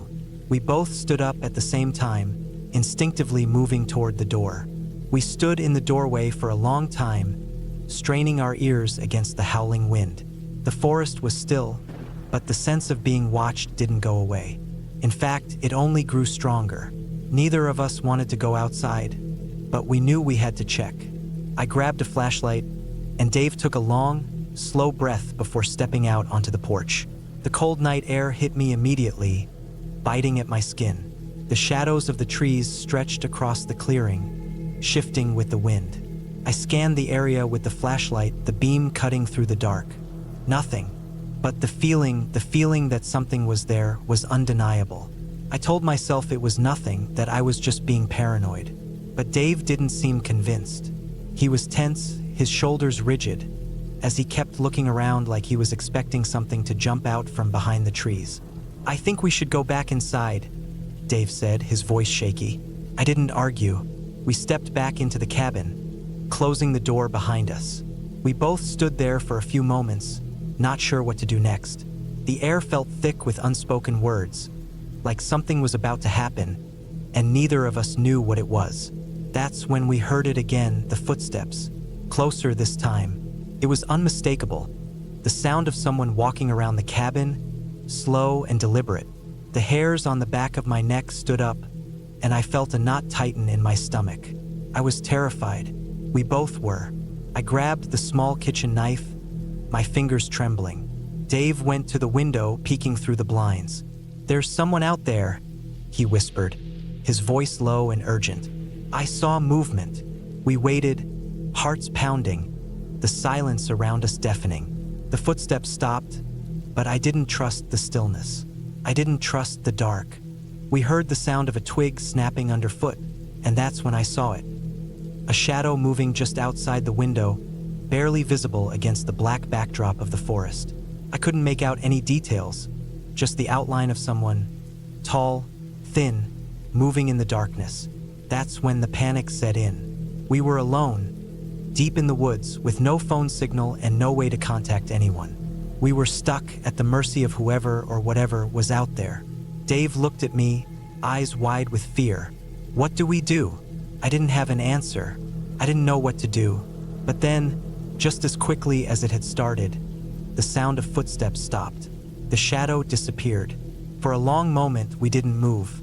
We didn't speak. We just waited, hoping whatever had been out there was gone. Finally, I took a deep breath and stepped toward the door. I opened it, peering out into the night. The air was still. The forest was silent. We waited there for what felt like hours, but nothing happened. Eventually, we realized that the danger had passed. Whatever had been outside, it wasn't there anymore. We didn't talk much after that, but we stayed in the cabin, keeping the fire burning all through the night. The feeling of being watched never really went away, but the danger seemed to have dissipated. When the sun finally rose, the forest seemed calmer. The birds started chirping again, and the wind died down. We packed up our things and left, the whole ordeal weighing heavily on our minds. We never found out who or what had been outside that night, but I knew one thing for sure. The woods hold secrets, things that are better left undisturbed. We left the cabin behind, but the memory of that night stayed with me, always reminding me of how quickly things can change in a place that seems peaceful, but is anything but.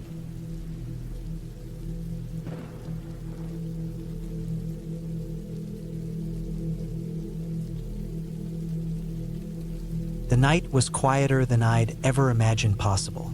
It wasn't the kind of quiet where you could hear your own thoughts.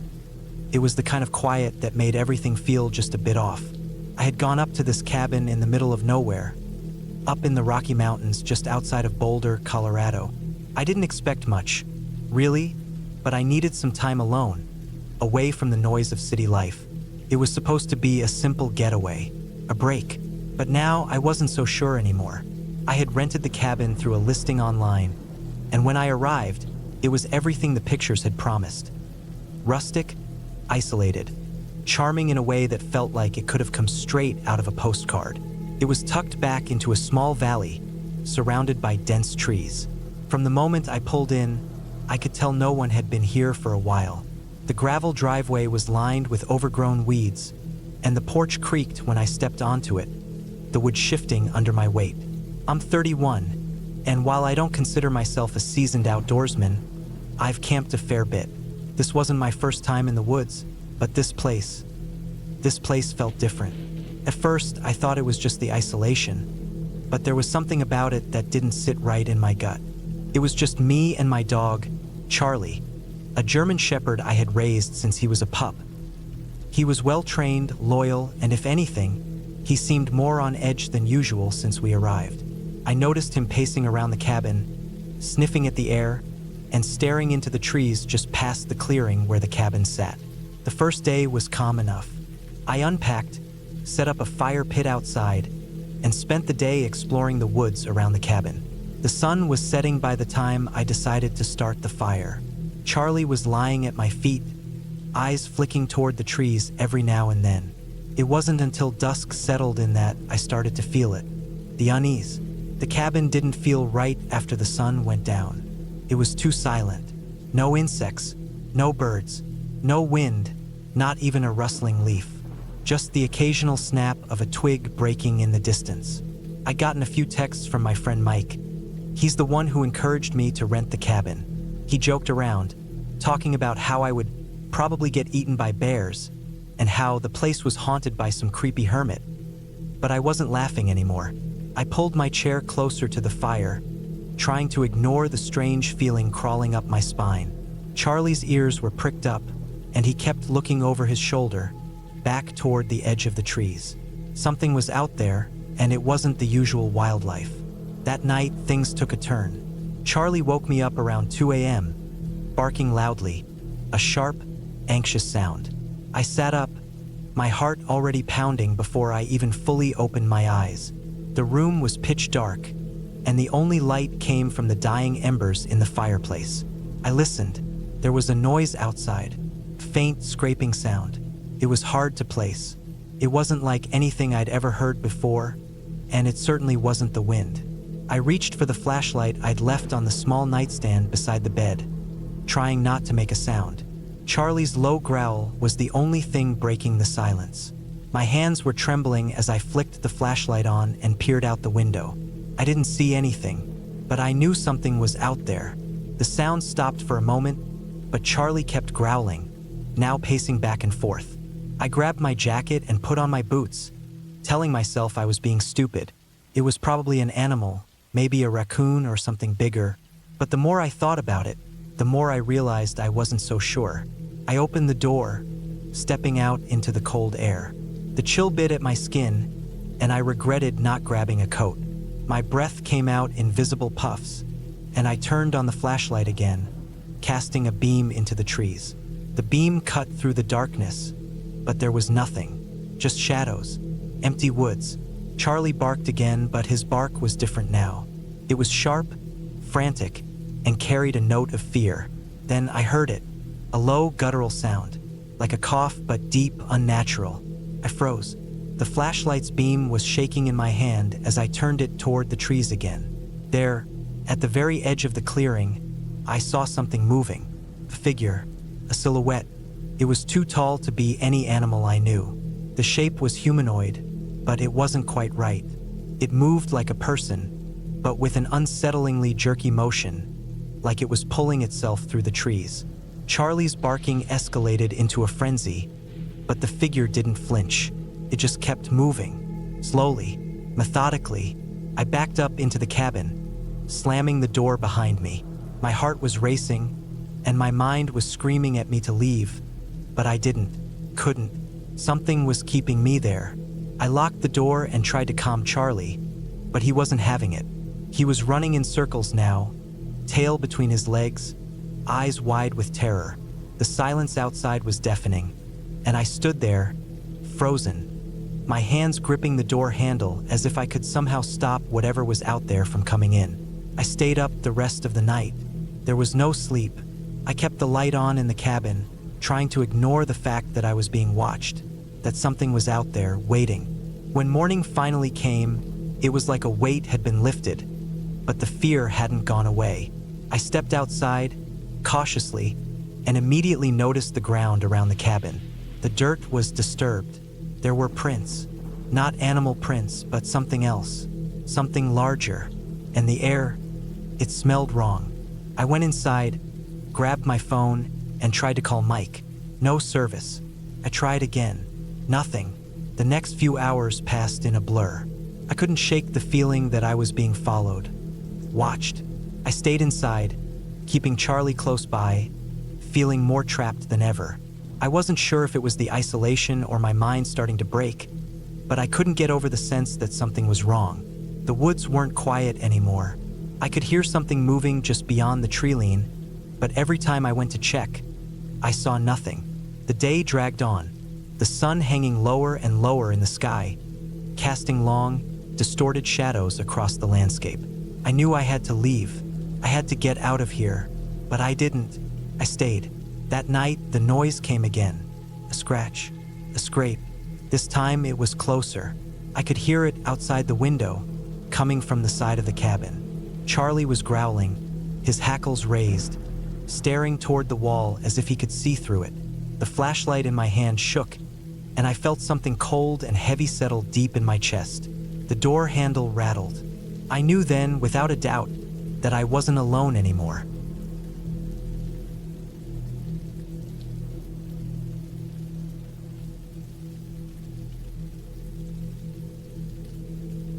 The woods were quieter than usual, a strange stillness hanging over the air. I had always found peace in the solitude of nature, but today was different. It was as if the forest itself had decided to hold its breath. I had arrived at the cabin the evening before, just as the sun was dipping behind the horizon, casting long shadows over the clearing. The small, weathered cabin stood in a secluded part of the forest, tucked away off any real path, far from civilization. I liked it that way. The silence, the isolation, it all helped me think. I needed that after the chaos of the past few months. My name is Jack, and at 32, I've spent enough time in the wilderness to be comfortable with it. Some people might have called me a recluse, but I didn't mind. I needed this time to get away from everything. Work, people, the constant hum of city life. The first night was uneventful. I lit the stove, made a simple meal of beans and sausage, and settled in with a book I'd brought along. The air was chilly, and I wrapped myself in an old blanket I found in the cabin's closet. The only light came from the faint glow of the wood stove and the flickering flames dancing inside it. The sounds of the forest outside seemed distant, almost muted. I tried to shake the feeling that something was wrong, but it wasn't until the second night that I truly understood why I felt off. It was about 2 hours after sunset. The cabin was warm, the fire crackling softly in the stove.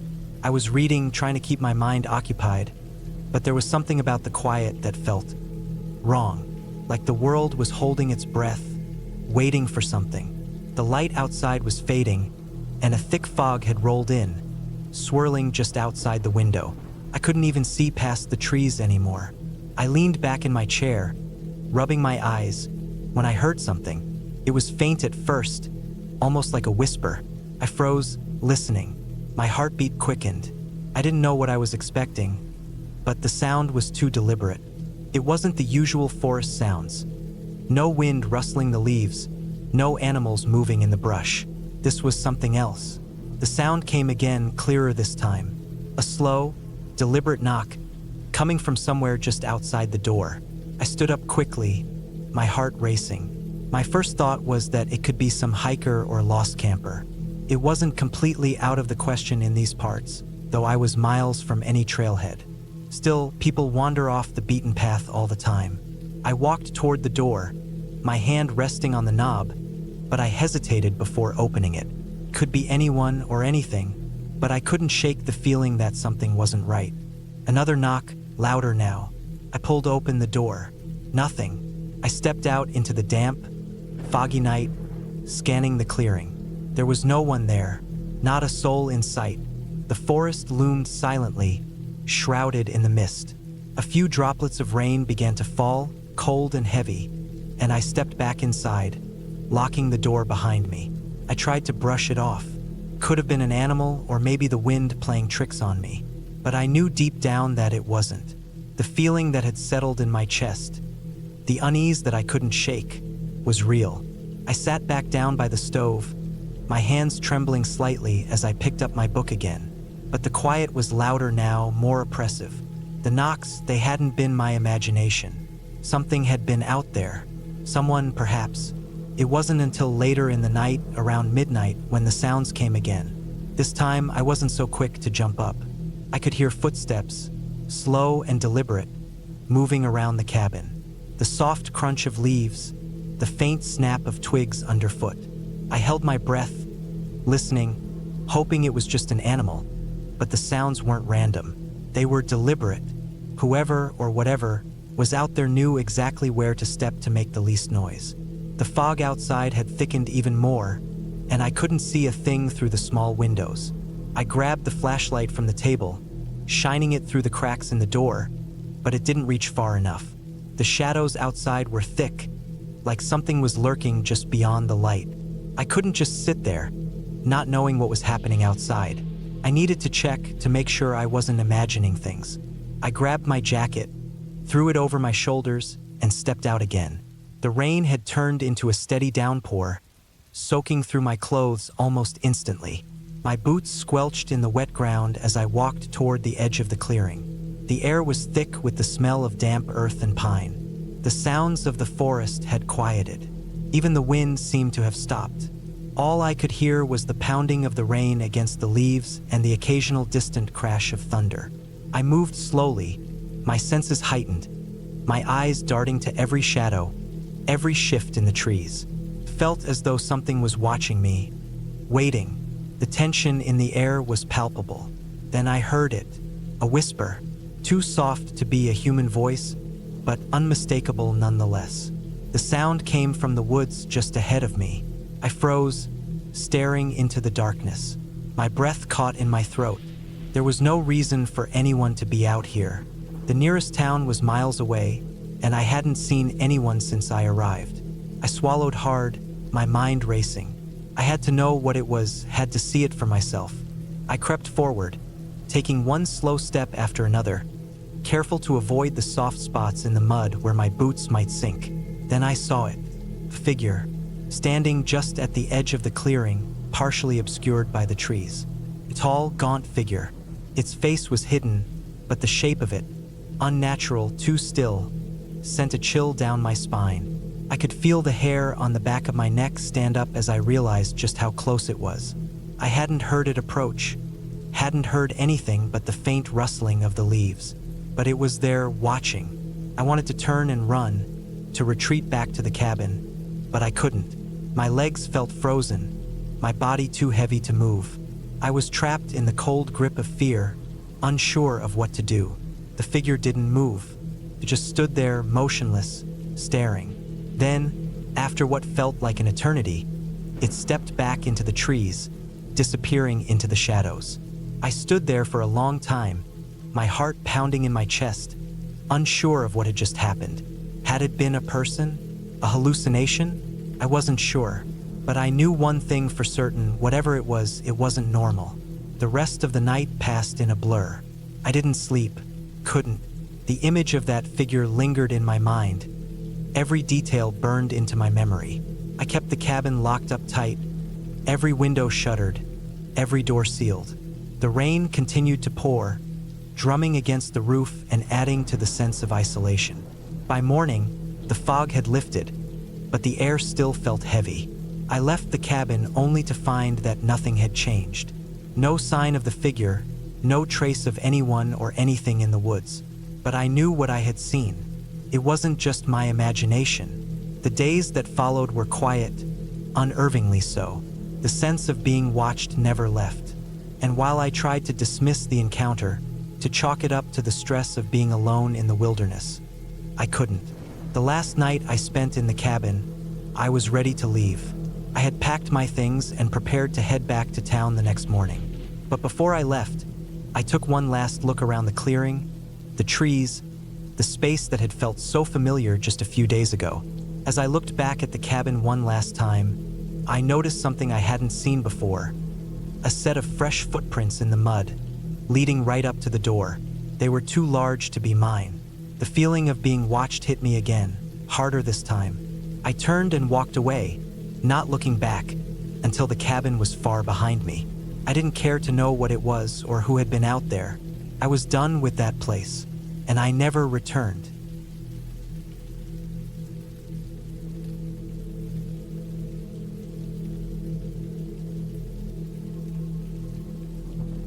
I always preferred the quiet.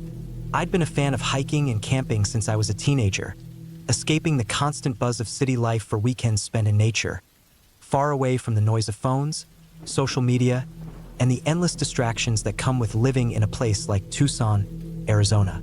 It was mid-October when I decided to take a trip.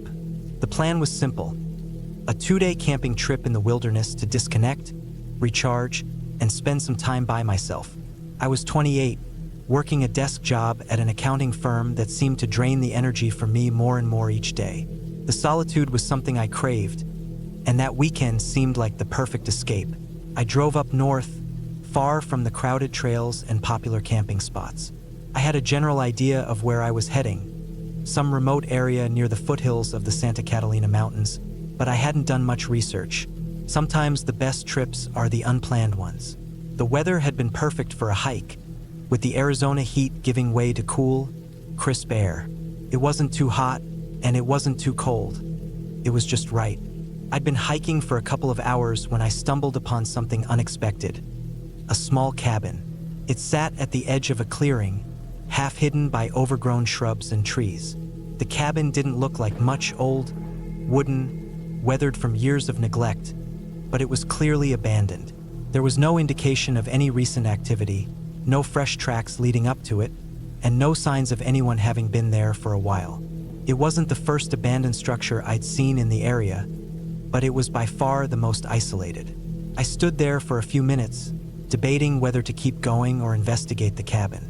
It seemed like an odd place to find in such an isolated area, but at the same time, it might be an interesting place to explore. Curiosity won out, and I slowly made my way towards it. The closer I got, the more it seemed to stand out. The building looked as if it had been abandoned for decades. The wood was darkened with age, the roof sagging slightly in places, and the windows were covered with grime and dirt, making it hard to see inside. There were no signs of vandalism or anything that indicated the cabin had been used recently. I checked the door, locked. Not that I was really planning on entering. I was just interested in seeing if I could. But then something caught my eye. A small window on the side of the cabin was cracked, with one corner of the pane missing. It wasn't much, but it was enough for me to look inside. I didn't see much beyond dust and cobwebs, and maybe a few old pieces of furniture that had been left behind. I wasn't sure why, but I decided to take a seat on a rock near the door. There was a weird sense of unease I couldn't shake, but it wasn't something I could quite put my finger on. It wasn't like the usual discomfort you feel when you're in an unfamiliar place, but more like something felt off. Still, I didn't let it bother me. I opened up my backpack and pulled out a snack, enjoying the quiet around me.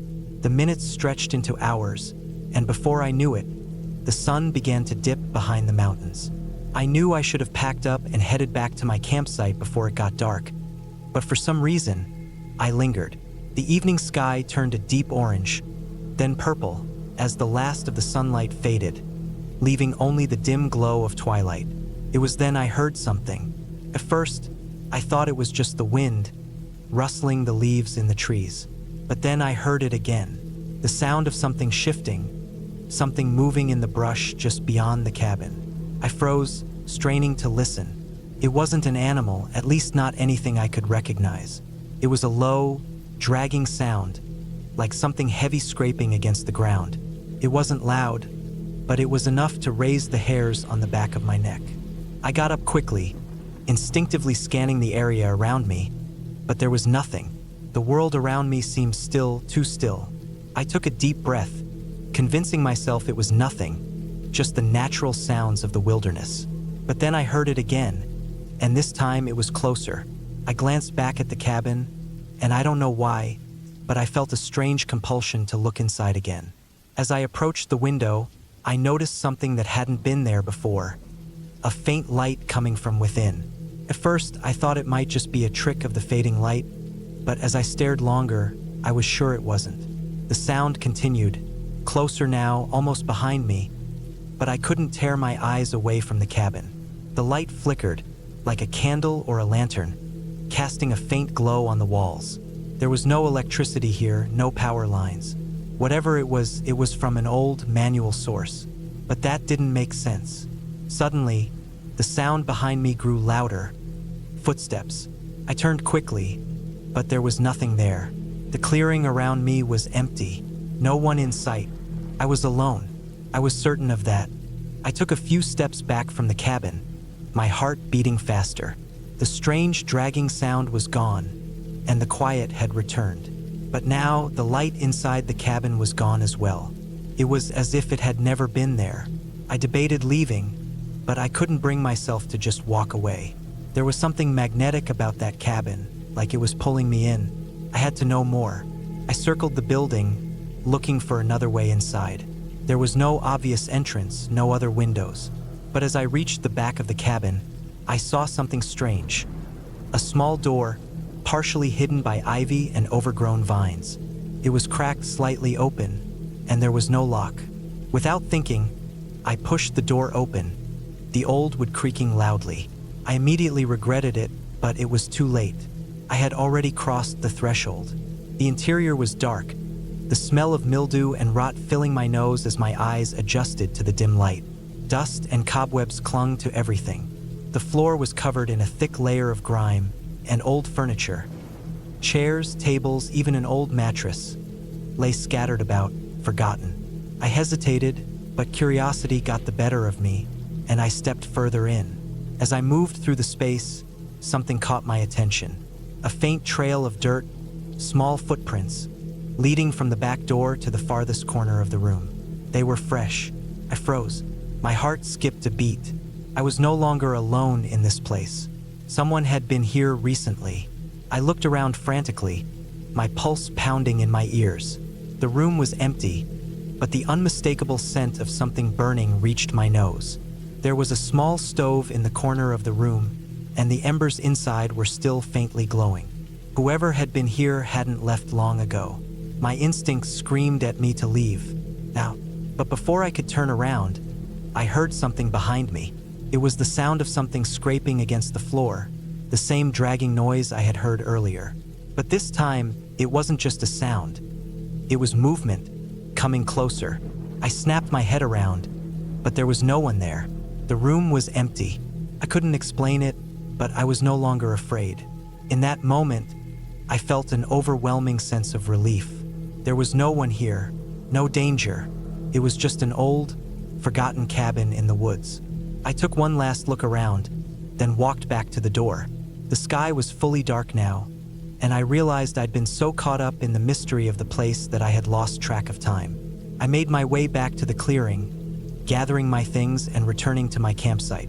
As I hiked back down the trail, the weight of the experience settled into me. There was nothing scary about the cabin after all. It was simply a place lost in time, abandoned, forgotten. Nothing more. I reached my campsite, started a fire, and sat back, taking in the crisp air and the vast, dark sky above. The unease I'd felt earlier was gone, replaced by a deep sense of contentment. The trip had been everything I had hoped for: quiet, peaceful, and full of the beauty I had come to expect from the wilderness. I wasn't sure what had happened at the cabin. Maybe I had let my imagination run wild, or maybe the isolation had played tricks on me. But whatever it was, it didn't matter now. I had a good story to tell when I got back home, and that was enough. In the end, the night was calm, and I fell asleep to the sound of crackling firewood and the whispers of the wind. And when I woke up the next morning, the sun rising over the mountains, I knew that I would carry the memory of that strange cabin with me for a long time. But no matter how strange the night had felt, the morning light reminded me that the world was bigger than my fears, and there was nothing more grounding than that.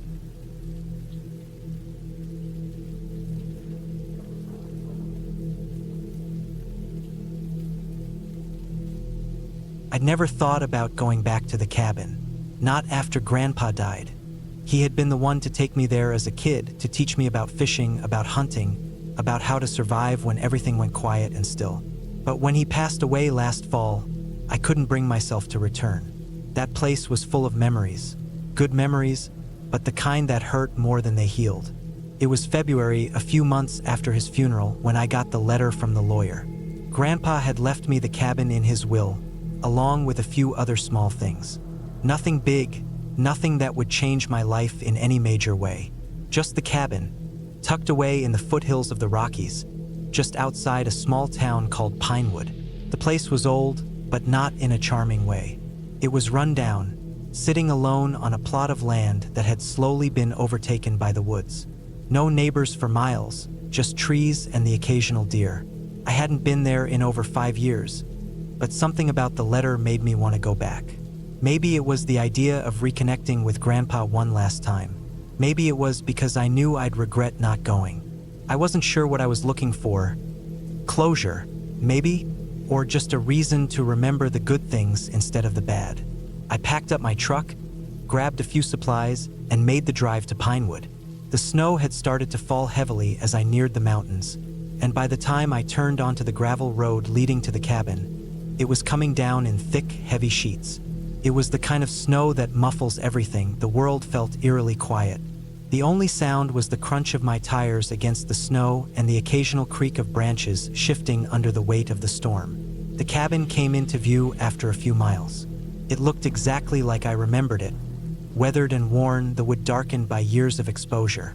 The roof sagged a little, and one of the windows had a crack running down the middle, but it was still standing. That was more than I could say for some places I'd seen. I parked my truck in front of the cabin and just sat there for a few minutes, staring at the place. I didn't know what I expected to feel. There were no grand epiphanies, no rush of memories, just a quiet, almost oppressive feeling of being alone. I grabbed my bag from the truck and made my way to the door, which creaked when I pushed it open. Inside, the air was stale, musty from the years of neglect. The wood floors groaned under my boots as I stepped into the living room. It looked like nothing had changed since Grandpa's last winter up here.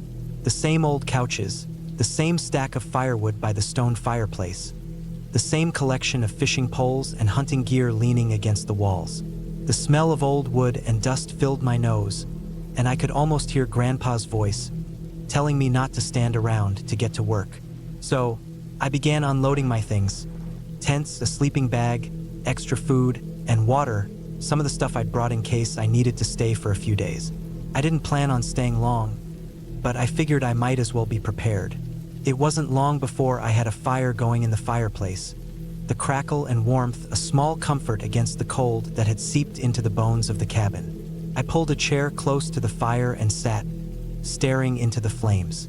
I didn't know why I was here, really.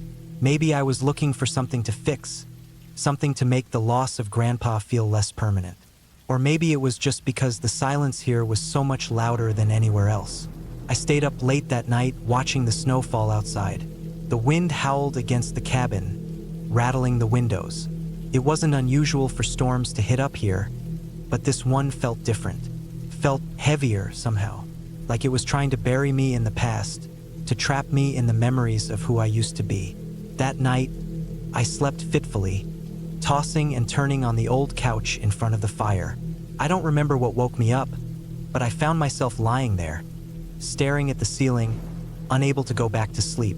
The cabin felt like it was pressing down on me, the walls closing in slowly, until I couldn't breathe. Maybe it was the isolation, maybe the storm outside, or maybe it was just the weight of everything I hadn't dealt with. I finally got up and made my way to the kitchen to grab a drink of water. As I walked past the window, I caught a glimpse of something moving outside. I froze, my hands still on the doorframe, my eyes fixed on the darkened yard. The snow was coming down so thick that I could barely see past the tree line, but there was something out there, a shape, a shadow. At first, I thought it was just a trick of the light, the wind blowing the branches in strange angles. But then I saw it again. The figure was moving slowly, almost deliberately, through the trees. I couldn't make out details, but I could tell it was tall, much taller than a deer or a bear. And it wasn't moving like an animal. It was too deliberate. My heart rate picked up, my breath coming quicker as I backed away from the window. I knew it could be nothing, just my mind playing tricks on me. But I wasn't so sure. I grabbed the flashlight from the counter and went back to the window, shining it into the yard. The figure was gone. For a moment, I just stood there, feeling stupid. I was overreacting. It was just a shadow, just the storm playing games with my eyes. But something in me didn't buy it. Something about the way the figure moved. It didn't feel right. I spent the next few hours sitting by the fire, listening to the storm rage outside. Every creak of the cabin, every gust of wind, made me jump. But as the night wore on, I couldn't shake the feeling that I wasn't alone. The silence felt too deep, too heavy. The storm raged on into the next morning, and by the time the sun finally broke through the clouds, I had barely slept. I decided to head outside to clear my head and maybe find whatever I had seen, or convinced myself I had seen, out in the woods. But when I stepped outside, the fresh layer of snow greeted me like a blank canvas. There were no footprints leading away from the cabin. Nothing that could explain what I'd seen. I spent the rest of the day exploring the area, trying to shake the unease that had settled in my chest. The cabin was far enough from the main road that it was completely isolated, and the only sign of life out here was the occasional bird or deer. I didn't feel threatened, but the air still had a weight to it that I couldn't explain. As the evening set in, I decided to go inside and call it a day. I was tired, mentally drained from trying to convince myself that nothing was wrong. The storm had let up, but the cold lingered in the air. That night, the fear that had been building in me all day finally came to a head. I was lying in the dark, listening to the wind when I heard it. A knock, soft at first, almost like a tap on the wood, then louder, more insistent. My pulse shot up as I sat up, straining to hear. The knock came again, this time from the direction of the back door. I knew there was no way it was just the wind. My hand instinctively reached for the old rifle Grandpa had left behind, hanging on the wall next to the door. I didn't know what I was going to do with it, I hadn't used it since I was a teenager, but I felt safer having it in my hands, even if I didn't know what I was up against. I slowly moved toward the door, every creak of the floorboards sounding like thunder in the stillness. When I reached the door, I stopped and listened. Nothing. No sounds of breathing, no movement, just the quiet of the snow outside. I waited a few seconds before cracking open the door, my heart pounding in my chest. The cold air hit me, but there was no one in sight, just the snow untouched, stretching out in all directions. The knock had stopped. There was no sign of anyone or anything. I closed the door and locked it behind me, but the unease didn't fade. Whoever or whatever had been out there was gone now, but the feeling of being watched stayed with me long after I had gone back to the fire. The next morning, the storm had passed, and the sun shone bright on the snow-covered ground. But I couldn't shake the feeling of being followed, of being observed from the shadows. I packed my things and left the cabin that afternoon, the sense of relief washing over me as I drove away, the cabin shrinking in my rearview mirror. Maybe it was nothing. Maybe it was just the isolation playing tricks on my mind. But I didn't plan to come back. Not after everything that had happened. Not after Grandpa's death. It wasn't the place I remembered anymore. I had hoped to find peace up there, to confront whatever had been haunting me since his passing. Instead, I found a deeper sense of loss, the kind that can't be explained. The cabin was just a building, but the memories were real. And sometimes, memories can be the scariest things of all.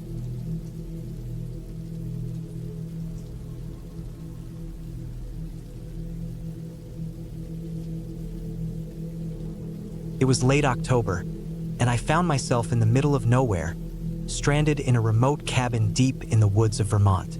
The air was thick with moisture, the clouds low and heavy, suffocating any hint of sunlight. I'd been asked by my boss, Greg Harper, to join him on a business retreat, which in reality turned into an isolated, gloomy weekend in a cabin to discuss some important matters. The whole plan had been thrown together at the last minute. Something about reconnecting with nature to clear our minds, Greg said. I was more than hesitant, but I needed to get out of the office anyway, so I agreed. At the time, it seemed like an odd way to spend the weekend, but it was better than another day at the office.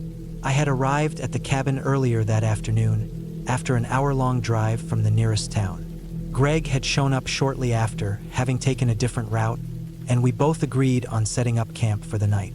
The first few hours were decent, just some light conversation, setting up gear, and talking shop about work. But soon, the weather took a turn for the worse. The sun disappeared, replaced by dark, dense clouds that rolled in from the mountains. By early evening, the rain began to fall, slow at first but gradually intensifying, turning the earth into a muddy, slippery mess. The cabin, a large wooden structure, seemed out of place in the vast, unwelcoming woods. Its creaky porch and sagging roof made it look abandoned, though it was well maintained on the inside. A crackling fire in the stone fireplace warmed the living room, its orange glow reflecting off the dark wood beams above. Greg and I sat near the fire, my mind drifting back to the oddness of the whole situation. As the rain grew heavier, the wind howled outside. The trees, mostly barren now with autumn's grip, moaned as they swayed in the storm. I pulled my jacket tighter around me and stared into the fire, unsure of what to make of the strange tension in the air. Greg wasn't saying much either. He sat across from me, occasionally glancing at the windows as the storm raged on. Something about the way he looked, the unease in his posture, it felt like he was waiting for something. The weight of the silence between us grew thicker by the minute, and I found myself growing more aware of every creak, every groan of the cabin. It was almost as if the place was alive, responding to the pounding rain with its own quiet language. I shifted uncomfortably in my chair, staring at the fire again. My thoughts were interrupted by a sudden, sharp crack outside. It sounded like a branch snapping, followed by the unmistakable sound of something heavy hitting the ground. I jumped, my heart racing for a second. Greg didn't seem to react, though. He remained still, staring at the window. "Did you hear that?" I asked, my voice a bit too loud in the otherwise quiet room. Greg's eyes flickered briefly, then he nodded. Yeah, probably just a tree falling. Nothing to worry about. I felt uneasy. I didn't believe him, but I didn't want to press. The storm outside was picking up, the rain now slamming against the windows. The wind was so strong that it rattled the shutters, making it sound like the house was about to come apart. The temperature had dropped significantly, and despite the fire, I was starting to feel a chill seep into my bones. Let's take a walk, Greg suddenly suggested, standing up from his chair. I looked at him, confused. A walk? In this weather? Now? I asked, though I didn't really want to go outside. Greg shrugged. It'll be good to stretch our legs. Besides, it's not like there's anything else to do. There was something about his insistence that didn't sit right with me, but I wasn't about to back down. I had no idea what he was thinking. It's not like I could get much done in this storm either. I stood up reluctantly, pulling on my coat, grabbing the flashlight by the door, and following him outside.